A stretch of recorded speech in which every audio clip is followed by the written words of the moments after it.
मेरे प्यारे देशवासियों, नमस्कार। आप सभी को क्रिसमस की अनेक-अनेक शुभकामनाएँ। आज का दिन सेवा, त्याग और करुणा को अपने जीवन में महत्व देने का अवसर है। ईसा मसीह ने कहा, गरीबों को हमारा उपकार नहीं, हमारा स्वीकार चाहिए। सेंट ल्यूक के गॉस्पेल में लिखा है, जीसस ने न केवल गरीबों की सेवा की है, बल्कि गरीबों के द्वारा की गई सेवा की भी सराहना की है। और यही तो असली एम्पावरमेंट है। इससे जुड़ी एक कहानी भी बहुत प्रचलित है। उस कहानी में बताया गया है कि जीसस एक टेम्पल ट्रेजरी के पास खड़े थे। कई अमीर लोग आए, ढेर सारे दान दिए। उसके बाद एक गरीब विधवा आई और उसने 2 तांबे के सिक्के डाले। एक तरह से देखा जाए 2 तांबे के सिक्के कुछ मायना नहीं रखते।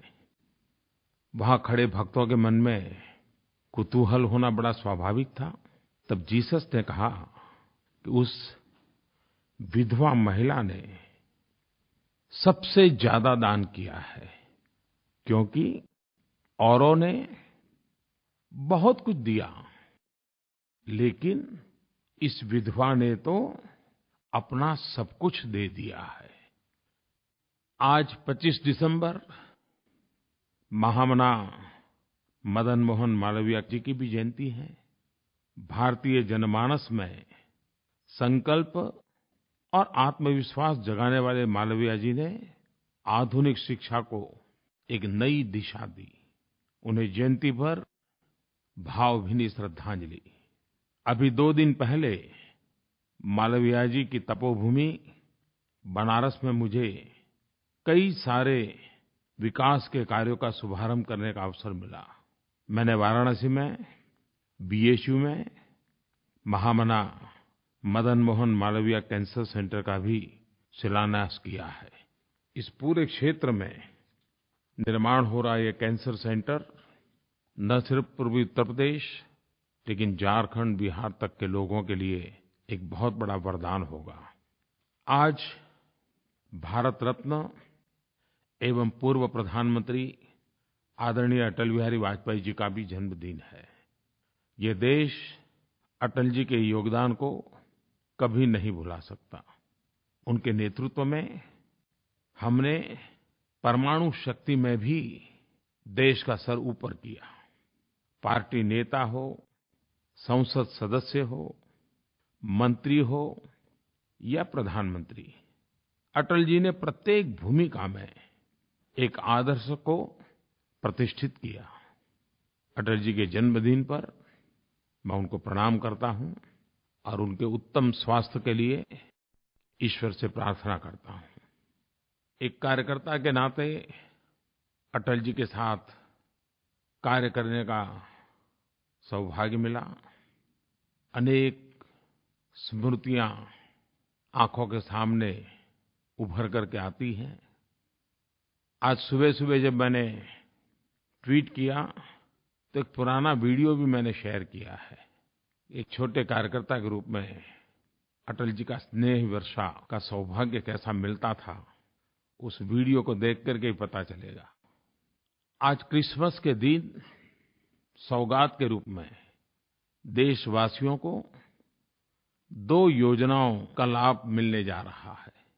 एक प्रकार से 2 नवतर योजनाओं का आरंभ हो रहा है।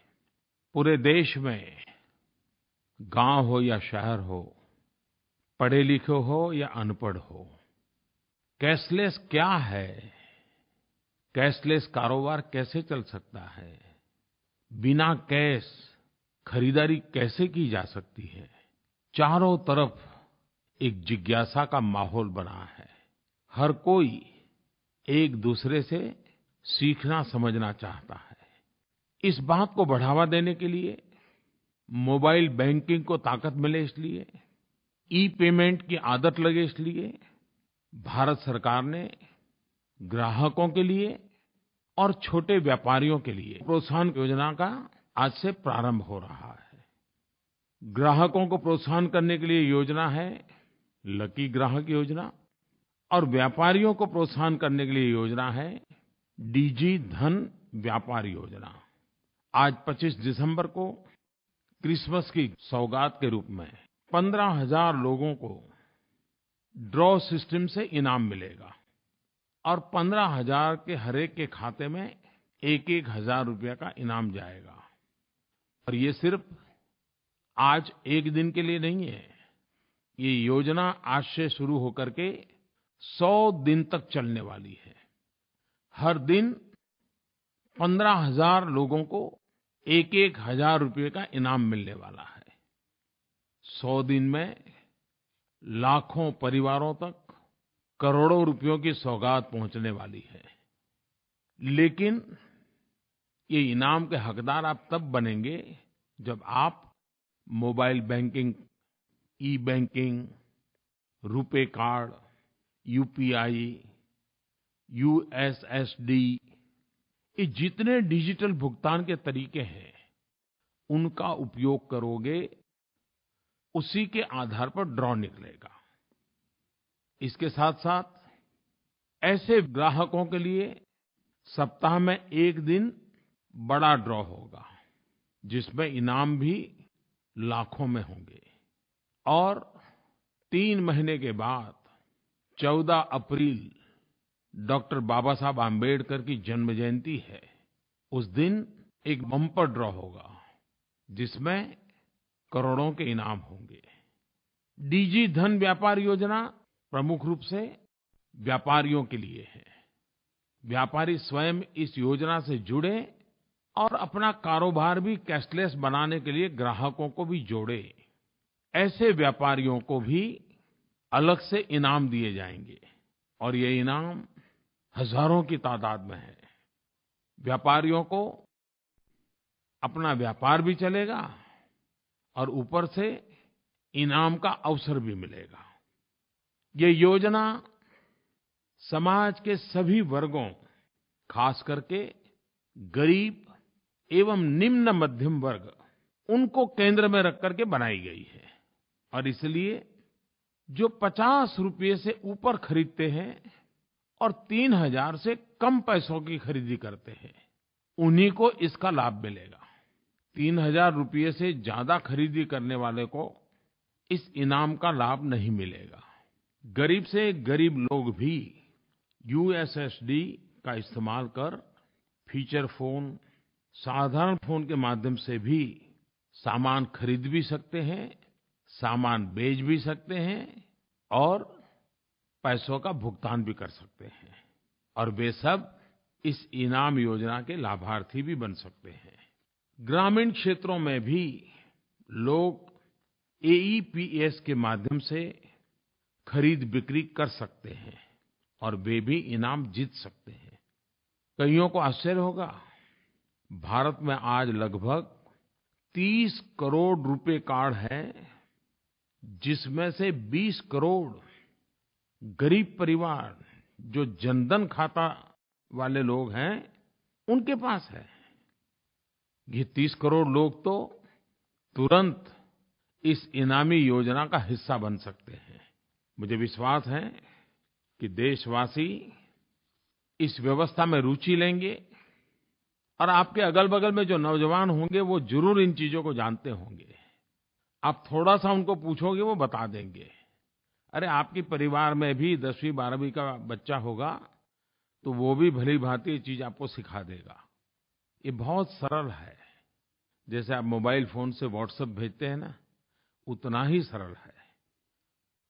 मेरे प्यारे देशवासियों, मुझे ये जानकर के खुशी होती है कि देश में टेक्नोलॉजी का उपयोग कैसे करना, ई-पेमेंट कैसे करना, ऑनलाइन पेमेंट कैसे करना, इसकी जागरूकता बहुत तेजी से बढ़ रही है। पिछले कुछ ही दिनों में कैशलेस कारोबार, बिना नगद का कारोबार 200 से 300% बढ़ा है। इसको बढ़ावा देने के लिए भारत सरकार ने एक बहुत बड़ा फैसला लिया है।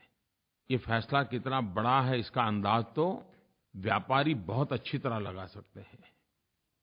जो व्यापारी डिजिटल लेनदेन करेंगे, अपने कारोबार में नगद के बजाय ऑनलाइन पेमेंट की पद्धति विकसित करेंगे, ऐसे व्यापारियों को इनकम टैक्स में छूट दे दी गई है। मैं देश के सभी राज्यों को भी बधाई देता हूँ, यूनियन टेरिटरी को भी बधाई देता हूँ। सबने अपनेअपने प्रकार से इस अभियान को आगे बढ़ाया है। आंध्र के मुख्यमंत्री श्रीमान चंद्रबाबू नायडू के अध्यक्षता में एक कमेटी भी बनाई है, जो इसके लिए अनेक योजनाओं पर विचार कर रही है। लेकिन मैंने देखा कि सरकारों ने भी अपने तरीक़े से कई योजनाएँ आरंभ की हैं, लागू की हैं। किसी ने मुझे बताया कि असम सरकार ने प्रॉपर्टी टैक्स और व्यापार लाइसेंस फी का डिजिटल भुगतान करने पर 10% छूट देने का निर्णय किया है। ग्रामीण बैंकों के ब्रांच अपने 75% उपभोक्ता से जनवरी से मार्च के बीच कम से कम 2 डिजिटल ट्रांजैक्शन करवाते हैं तो उन्हें सरकार की ओर से 50,000 रुपये इनाम मिलने वाले हैं। 31 मार्च 2017 तक अगर 100% डिजिटल ट्रांजैक्शन करने वाले गाँवों को सरकार की ओर से उत्तम पंचायत फॉर डिजी ट्रांजैक्शन के तहत 5 लाख रुपये का इनाम देने की उन्होंने घोषणा की है। उन्होंने किसानों के लिए डिजिटल कृषक शिरोमणि, असम सरकार ने ऐसे पहले 10 किसानों को 5,000 रुपया इनाम देने का निर्णय किया है, जो बीज और खाद की खरीद के लिए पूरी तरह डिजिटल भुगतान का इस्तेमाल करते हैं। मैं असम सरकार को बधाई देता हूँ, लेकिन इस प्रकार से इनिशिएटिव लिए सभी सरकारों को बधाई देता हूँ। कई ऑर्गेनाइजेशंस ने भी गाँव गरीब किसानों के बीच डिजिटल लेनदेन को बढ़ावा देने के कई सफल प्रयोग किए हैं।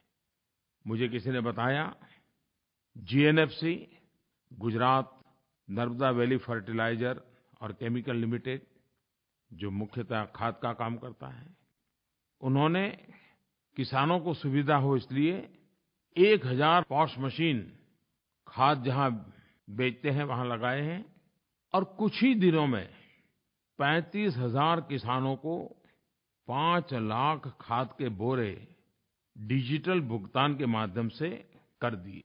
और ये सब सिर्फ 2 हफ्ते में किया। और मजा ये है कि पिछले वर्ष की तुलना में जीएनएफसी की खाद की बिक्री में 27% बढ़ोतरी हुई है।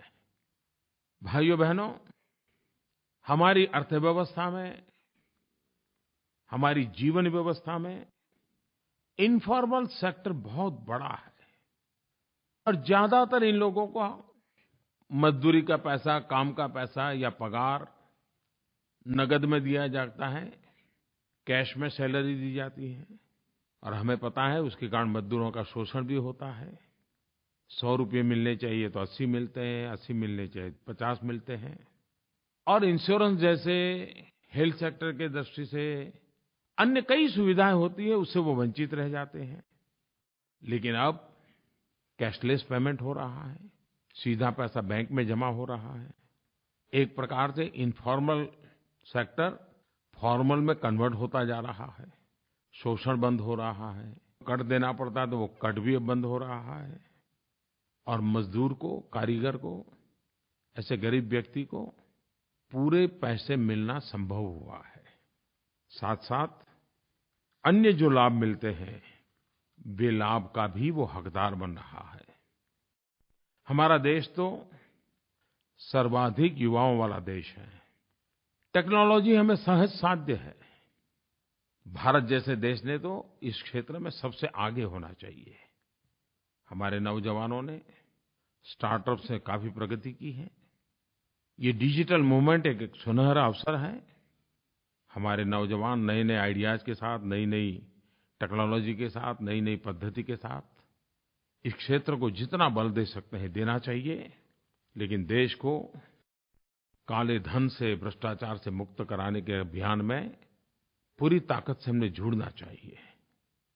मेरे प्यारे देशवासियो, मैं हर महीने मन की बात के पहले लोगों से आग्रह करता हूँ कि आप मुझे अपने सुझाव दीजिए, अपने विचार बताइए, और हज़ारों की तादाद में माइगोव पर, नरेंद्र मोदी App पर इस बार जो सुझाव आए, मैं कह सकता हूँ 80-90% सुझाव भ्रष्टाचार और काले धन के खिलाफ़ की लड़ाई के संबंध में आए। नोटबंदी की चर्चा आई। इन सारी चीज़ों को जब मैंने देखा तो मैं मोटे-मोटे तौर पे कह सकता हूँ कि मैं उसको 3 भागों में विभाजित करता हूँ।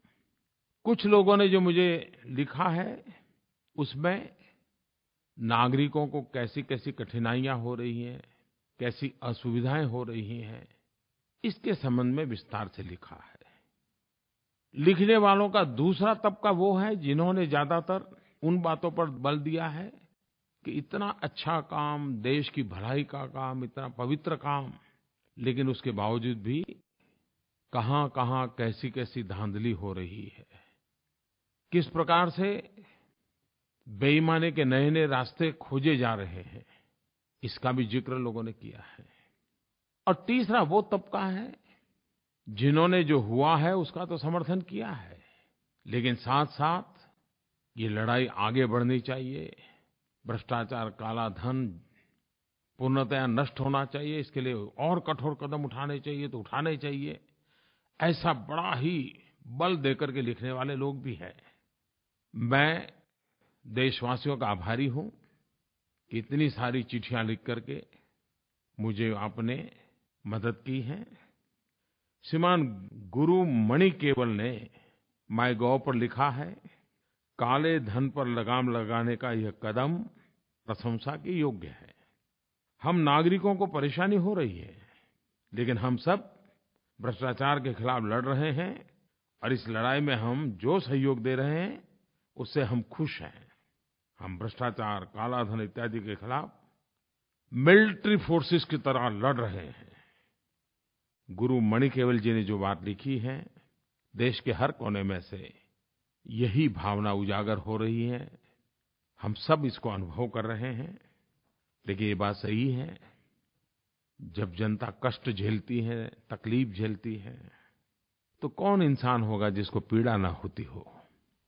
जितनी पीड़ा आपको होती है उतनी ही पीड़ा मुझे भी होती है, लेकिन एक उत्तम ध्येय के लिए, एक उच्च इरादे को पार करने के लिए साफ नियत के साथ जब काम होता है तो एक कष्ट के बीच, दुःख के बीच, पीड़ा के बीच भी देशवासी हिम्मत के साथ डटे रहते हैं। ये लोग ही असल में एजेंट ऑफ चेंज, बदलाव के पुरोधा है। मैं लोगों को एक और कारण के लिए भी धन्यवाद देता हूँ कि उन्होंने न केवल परेशानियाँ उठाई हैं, बल्कि उन चुनिंदा लोगों को करारा जवाब भी दिया है जो जनता को गुमराह करने की कोशिश कर रहे हैं। कितनी सारी अफ़वाहें फैलाई गई। भ्रष्टाचार और काले धन जैसी लड़ाई को भी सांप्रदायिकता के रंग से रंगने का भी कितना प्रयास किया गया। किसी ने अफ़वाह फैलाई, नोट पर लिखे स्पेलिंग गलत है। किसी ने कह दिया नमक का दाम बढ़ गया है। किसी ने अफ़वाह चला दी 2000 के नोट भी जाने वाली है, 500 और 100 के भी जाने वाली है, ये भी फिर से जाने वाला है। लेकिन मैंने देखा भांति-भांति अफ़वाहों के बावजूद भी देश नहीं हुआ है। इतना ही नहीं, कई लोग मैदान में आए, अपने क्रिएटिविटी के द्वारा, अपनी बुद्धि शक्ति के द्वारा अफ़वाह फैलाने वालों को भी बेनकाब किया, अफ़वाहों को भी बेनकाब कर दिया और सत्य ला करके खड़ा कर दिया। मैं जनता के इस सामर्थ्य को भी शत-शत नमन करता हूँ। मेरे प्यारे देशवासियों, ये मैं साफ अनुभव कर रहा हूँ, हर पल अनुभव कर रहा हूँ। जब 125 करोड़ देशवासी आपके साथ खड़े हो, तब कुछ भी असंभव नहीं होता है। और जनता जनार्दन ही तो ईश्वर का रूप होती है। और जनता के आशीर्वाद ईश्वर के ही आशीर्वाद बन जाते हैं। मैं देश की जनता को धन्यवाद देता हूँ, उन्हें नमन करता हूँ कि भ्रष्टाचार और काले धन के खिलाफ़ इस महायज्ञ में लोगों ने पूरा उत्साह के साथ भाग लिया है। मैं चाहता था कि सदन में भ्रष्टाचार और काले धन के खिलाफ़ जो लड़ाई चल रही है, राजनीतिक दलों के लिए भी, पॉलिटिकल फंडिंग के लिए भी व्यापक चर्चा हो। अगर सदन चला होता तो ज़रूर अच्छी चर्चा होती। जो लोग अफ़वाहें फैला रहे हैं कि राजनीतिक दलों को सब छूटछाट है, ये गलत है। कानून सबके लिए समान होता है, चाहे व्यक्ति हो, संगठन हो या राजनीतिक दल हो। हर किसी ने कानून का पालन करना ही होता है और करना ही पड़ेगा। जो लोग खुल करके भ्रष्टाचार और काले धन का समर्थन नहीं कर पाते हैं, वे सरकार की कमियां ढूंढने के लिए पूरी देर लगे रहते हैं। एक बात ये भी आती है, बार-बार नियम क्यों बदलते हैं? ये सरकार जनता जनार्दन के लिए है। जनता का लगातार फीडबैक लेने का प्रयास सरकार करती है। जनता जनार्दन को कहाँ कठिनाई हो रही है, किस नियम के कारण दिक्कत आती है, उसका क्या रास्ता खोजा जा सकता है।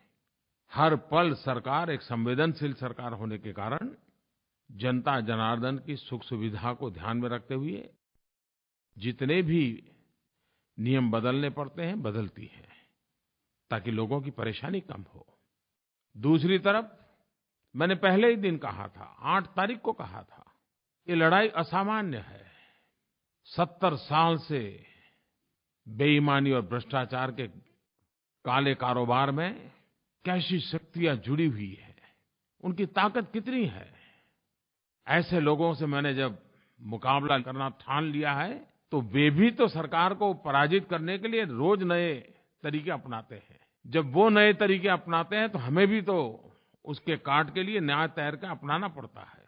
तू डाल डाल तो मैं पात पात, क्योंकि हमने तय किया है कि भ्रष्टाचारियों को, काले कारोबारों को, काले धन को मिटाना है। दूसरी तरफ कई लोगों के पत्र इस बात को लेकर के आए हैं जिसमें किस प्रकार की धांधलियां हो रही हैं, किस प्रकार से नए-नए रास्ते खोजे जा रहे हैं, इसकी चर्चा है। मैं प्यारे देशवासियों को एक बात का हृदय से अभिनंदन करना चाहता हूँ। आज आप लोग टीवी पर, समाचार पत्रों में देखते होंगे, रोज नए-नए लोग पकड़े जा रहे हैं, नोटें पकड़ी जा रही हैं, छापे मारे जा रहे हैं, अच्छे-अच्छे लोग पकड़े जा रहे हैं। ये कैसे संभव हुआ है? मैं सीक्रेट बता दूं? सीक्रेट ये है कि जानकारियां मुझे लोगों की तरफ से मिल रही है। सरकारी व्यवस्था से जितनी जानकारी आती है, उससे अनेक गुना ज्यादा सामान्य नागरिकों से जानकारियां आ रही है। और ज्यादातर हमें सफलता मिल रही है, वो जन सामान्य की जागरूकता के कारण मिल रही है। कोई कल्पना कर सकता है, मेरे देश का जागरूक नागरिक ऐसे तत्वों को बेनकाब करने के लिए कितना रिस्क ले रहा है, और जो जानकारियां आ रही हैं उसमें ज्यादातर सफलता मिल रही है। मुझे विश्वास है कि सरकार ने इसके लिए जो एक ईमेल एड्रेस इस प्रकार की खबरें देना चाहते हैं उनके लिए बनाया है, उस पर भी भेज सकते हो, माइगोव पर भी भेज सकते हो। सरकार ऐसे सारे बुराइयों के साथ लड़ने के लिए प्रतिबद्ध है, और जब आपका सहयोग है तो फिर लड़ना बहुत आसान है। तीसरे पत्र लेखकों के ग्रुप ऐसा है, वे भी बहुत बड़ी संख्या में है। वो कहते हैं, मोदी जी थक मत जाना, रुक मत जाना, और जितना कठोर कदम उठा सकते उठाओ, लेकिन अब एक बार रास्ता पकड़ा है तो मंजिल तक पहुंचना ही है। मैं ऐसे पत्र लिखने वाले सबको विशेष रूप से धन्यवाद करता हूं, क्योंकि उनके पत्र में एक प्रकार से विश्वास भी है, आशीर्वाद भी है। मैं आपको विश्वास दिलाता हूं कि ये पूर्ण विराम नहीं है, ये तो अभी शुरुआत है। ये जंग जीतना है, और थकने का तो सवाल ही कहाँ उठता है, रुकने का तो सवाल ही नहीं उठता है। और जिस बात पर 125 करोड़ देशवासियों के आशीर्वाद हो, उसमें तो पीछे हटने का कोई प्रश्न ही नहीं उठता है। आपको मालूम होगा हमारे देश में बेनामी संपत्ति का एक कानून 1988 1988 में बना था, लेकिन कभी भी न उसके रूल्स नहीं बने, उसको नोटिफाई नहीं किया, ऐसे ही वो ठंडे बस्ते में पड़ा रहा। हमने उसको निकाला है और बड़ा धारदार बेनामी संपत्ति का कानून हमने बनाया है। आने वाले दिनों में वो कानून भी अपना काम करेगा। देश हित के लिए, जनहित के लिए जो भी करना पड़े, ये हमारी प्राथमिकता है। मेरे प्यारे देशवासियों, पिछली बार भी मन की बात में मैंने कहा था कि इन कठिनाइयों के बीच भी हमारे किसानों ने कड़ी मेहनत करके बुआई में पिछले साल का रिकॉर्ड तोड़ दिया। कृषि क्षेत्र की दृष्टि से ये शुभ संकेत है। इस देश का मजदूर हो, इस देश का किसान हो, इस देश का नौजवान हो, इन सब के परिश्रम आज नए रंग ला रहे हैं। पिछले दिनों विश्व के अर्थ मंच पर भारत ने अनेक क्षेत्रों में अपना नाम बड़े गौरव के साथ अंकित करवाया है। हमारे देशवासियों के लगातार प्रयासों का परिणाम है। अलग-अलग इंडिकेटर्स के ज़रिए भारत की वैश्विक रैंकिंग में बढ़ोतरी दिखाई दे रही है। वर्ल्ड बैंक की डूइंग बिजनेस रिपोर्ट में भारत की रैंकिंग बढ़ी है। हम भारत में बिजनेस प्रैक्टिसेस को दुनिया के बेस्ट प्रैक्टिसेस के बराबर बनाने का तेजी से प्रयास कर रहे हैं और सफलता मिल रही है। अंकटेड उसके द्वारा जारी वर्ल्ड इन्वेस्टमेंट रिपोर्ट के अनुसार top prospective host economies for 2016-18 में भारत का स्थान तीसरा पहुंच गया है। वर्ल्ड इकोनॉमिक फोरम के ग्लोबल कॉम्पिटिटिवनेस रिपोर्ट में भारत ने 32 रैंक की छलांग लगाई है। ग्लोबल इनोवेशन इंडेक्स 2016 में हमने 16 स्थानों की बढ़त हासिल की है और वर्ल्ड बैंक के लॉजिस्टिक्स परफॉर्मेंस इंडेक्स 2016 में 19 रैंक की बढ़ोतरी हुई है। कई रिपोर्ट ऐसे हैं जिसके मूल्यांकन भी इसी ओर इशारा करते हैं। भारत तेजी से आगे बढ़ रहा है। मेरे प्यारे देशवासियों, इस बार संसद का सत्र देशवासियों की नाराजगी का कारण बना। चारों तरफ संसद के गतिविधि के संबंध में रोष प्रकट हुआ। राष्ट्रपति, उपराष्ट्रपति जी ने भी प्रकट रूप से नाराजगी व्यक्त की। लेकिन इस हालात में भी कभीकभी कुछ अच्छी बात भी हो जाती है और तब मन को एक बहुत संतोष मिलता है। संसद के हो-हल्ले के बीच एक ऐसा उत्तम काम हुआ जिसकी तरफ देश का ध्यान नहीं गया है। भाइयों-बहनों, आज मुझे इस बात को बताते हुए गर्व और हर्ष की अनुभूति हो रही है कि दिव्यांगजनों पर जिस मिशन को लेकर के मेरी सरकार चली थी, उससे जुड़ा एक बिल संसद में पारित हो गया। इसके लिए मैं लोकसभा और राज्यसभा के सभी सांसदों का आभार व्यक्त करता हूँ। देश के करोड़ों दिव्यांगजनों की तरफ से आभार व्यक्त करता हूँ। दिव्यांगों के लिए हमारी सरकार कमिटेड है। मैंने निजी तौर पर भी इसे लेकर मुहिम को गति देने की कोशिश भी की है।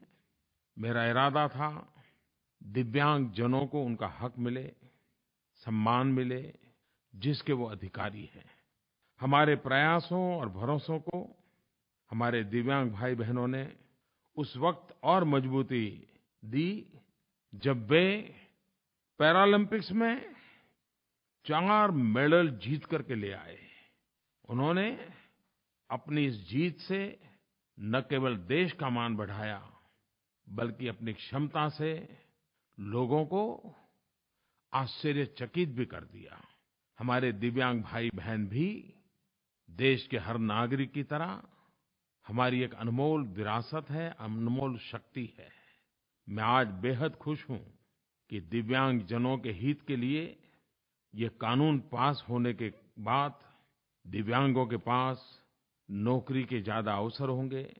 सरकारी नौकरियों में आरक्षण की सीमा बढ़ा करके 4% कर दी गई है। इस कानून से दिव्यांगों की शिक्षा, सुविधा और शिकायतों के लिए विशेष प्रावधान भी किए गए हैं। दिव्यांगों को लेकर के सरकार कितनी संवेदनशील है, इसका अंदाज आप इस बात से लगा सकते हैं कि केंद्र सरकार ने पिछले 2 वर्ष में दिव्यांगजनों के लिए 4,350 कैंप लगाए, 352 करोड़ रुपयों की राशि खर्च करके 5,80,000 दिव्यांग भाईबहनों को उपकरण बांटे। सरकार ने यूनाइटेड नेशन की भावना के अनुरूप ही नया कानून पारित किया है। पहले दिव्यांगों की श्रेणी 7 प्रकार की हुआ करती थी, लेकिन अब कानून बना करके उसे 21 प्रकार की कर दी गई है। इसमें 14 नई श्रेणियां और जोड़ दी हैं। दिव्यांगों की कई ऐसी श्रेणियां शामिल की गई हैं जिसे पहली बार न्याय मिला है, अवसर मिला है। जैसे थैलेसेमिया, पार्किंसन या फिर बौनापन, ऐसे क्षेत्रों को भी इस श्रेणी के साथ जोड़ दिया गया है। मेरे युवा साथियों, पिछले कुछ हफ्तों में खेल के मैदान में ऐसी खबरें आईं जिसने हम सबको गौरवान्वित कर दिया। भारतीय होने के नाते हम सबको गर्व होना बहुत स्वाभाविक है। भारतीय क्रिकेट टीम की इंग्लैंड के खिलाफ 4-0 से सीरीज में जीत हुई है। इसमें कुछ युवा खिलाड़ियों की परफॉर्मेंस काबिल-ए-तारीफ रही। हमारे नौजवान करुण नायर ने ट्रिपल सेंचुरी लगाई, तो केएल राहुल ने 199 रनों की पारी खेली। टेस्ट कप्तान विराट कोहली ने तो अच्छी बैटिंग के साथ-साथ अच्छा नेतृत्व भी दिया। भारतीय क्रिकेट टीम के ऑफ स्पिनर गेंदबाज आर अश्विन को आईसीसी ने वर्ष 2016 का क्रिकेटर ऑफ द ईयर और बेस्ट टेस्ट क्रिकेटर घोषित किया है। इन सबको मेरी बहुत-बहुत बधाइयाँ, ढेर सारी शुभकामनाएं। हॉकी के क्षेत्र में भी 15 साल के बाद बहुत अच्छी खबर आई। जूनियर हॉकी टीम ने वर्ल्ड कप पर कब्जा कर लिया। 15 साल के बाद ये मौका आया है जब जूनियर हॉकी टीम ने वर्ल्ड कप जीता। इस उपलब्धि के लिए नौजवान खिलाड़ियों को बहुत-बहुत बधाई। ये उपलब्धि भारतीय हॉकी टीम के भविष्य के लिए शुभ संकेत है। पिछले महीने हमारी महिला खिलाड़ियों ने भी कमाल करके दिखाई। भारत की महिला हॉकी टीम ने एशियन चैम्पियन ट्रॉफी भी जीती और अभी कुछ ही दिन पहले अंडर 18 एशिया कप भारत की महिला हॉकी टीम ने ब्रोंज मेडल हासिल किया। मैं क्रिकेट और हॉकी टीम के सभी खिलाड़ियों को हृदय से बहुत-बहुत अभिनंदन करता हूँ। मेरे प्यारे देशवासियों, 2017 का वर्ष नए उमंग और उत्साह का वर्ष बने। आपके सारे संकल्प सिद्ध हो, विकास की नई ऊंचाइयों को हम पार करें, सुख चैन की जिंदगी जीने के लिए गरीब से गरीब को अवसर मिले, ऐसा हमारा 2017 का वर्ष रहे। 2017 के वर्ष के लिए मेरी तरफ से सभी देशवासियों को अनेक-अनेक शुभकामनाएं। बहुत-बहुत धन्यवाद।